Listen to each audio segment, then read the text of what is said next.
Hello बच्चों, आज हम संख्या व उनके स्थान का मान या कीमत जानेंगे। सबसे पहले याद कीजिए इकाई, दहाई, सैकड़ा, हजार। बस हम हजार तक सीखेंगे आज।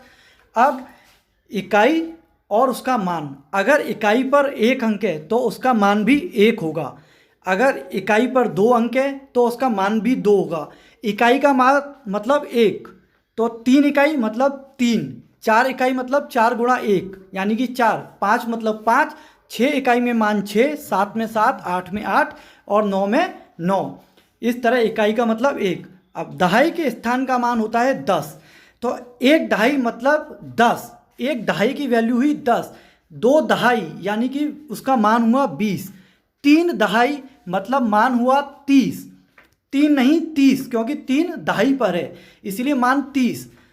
चार हुआ तो मान हुआ 40, क्योंकि चार बार 10 यानी कि 40।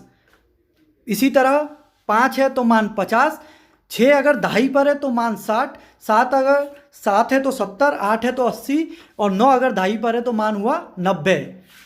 इसी तरह सैकड़ा, सैकड़े का जो मान होता है वो होता है 100, यानी कि सैकड़े पे अगर एक है तो उसका जो मान होगा वो होगा 100।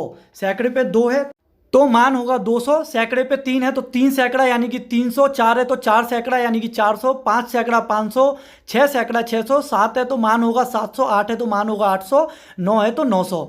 इसी तरह आते हैं हजार पर। हजार के मान हजार का गुणा करके निकलता है। एक है तो 1000, दो है तो दो गुणा हजार यानी कि मान हो गया 2000। अंक तीन का है तो मान होगा 3000। चार का अंक अगर हजार पर है तो मान होगा 4000। पाँच का अंक अगर हजार पर है तो मान होगा 5000। छः का अंक अगर हजार पर है तो मान होगा 6000। सात है तो 7000, आठ है तो 8000, नौ है तो 9000।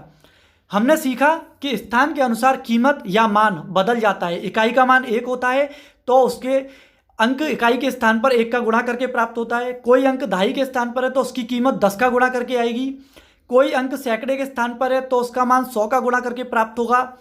कोई अंक हजार के स्थान पर है तो उसका मान हजार का गुणा करके आएगा।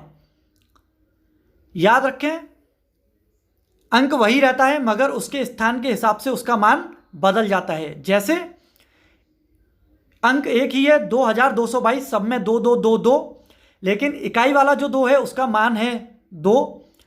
दहाई वाला जो दो है उसका मान 20 होगा क्योंकि दो गुणा 10।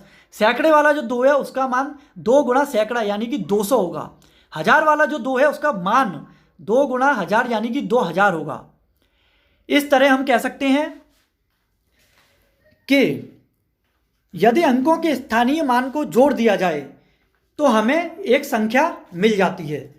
अब कैसे मिल जाती है? इकाई के अंक स्थान पर अंक दो, मान दो, दहाई पर अंक दो, मान 20, सैकड़े पर दो, मान 200, हजार पर दो, मान 2000, तो संख्या जोड़ के हो गई 2222।